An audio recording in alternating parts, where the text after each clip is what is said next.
So the word that God had me release today is, do you not know nor understand that my love frees you? My love frees you to love on anyone for no reason. How are you okay with being limited with your love?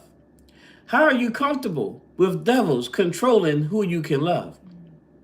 If devils are controlling you, how am I your father? Because my children are controlled by me. My children are obedient to me. My children humble themselves to me.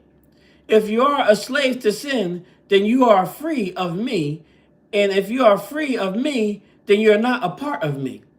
And if you're not a part of me, then I am not your Lord, and God is not your Father. Is this something that you're okay with? Are you comfortable with following the same path of Satan himself? Are you comfortable with the idea of going where he will end up? Your mouth is telling me no, while your heart is saying yes. Your heart has you deceived that your consistent, intentional, deliberate sin is covered by my grace. And I will not leave you, and I will leave you in your foolishness. I will leave you in your rebellion. I will leave you in your ignorance. I will leave you in pride, because I look at you and I see the smile of Satan. And nobody who represents Satan will step one foot in my kingdom. You want to be loved, but you don't want to become loved. You want to receive love while you struggle with giving it. You want kindness, but you won't be kind. You want patience and understanding while you lack it. You want mercy and grace, but you won't give it. Hypocrite, fruitless fig tree. You are not a good tree because your fruit is evil, and the lust of the devil you continue to do with no guilt or shame.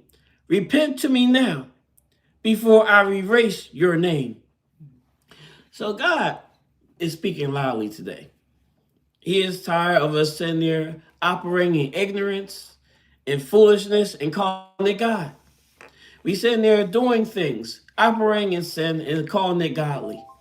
We're having this false sense of love, false sense of kindness, false sense of grace, and calling it godly, where it's limited, it's selective, it's conditional. We decide who we're going to give grace to. We decide who we're going to show mercy to. We decide who we're going to show love to, and we're calling it God. No, it's not.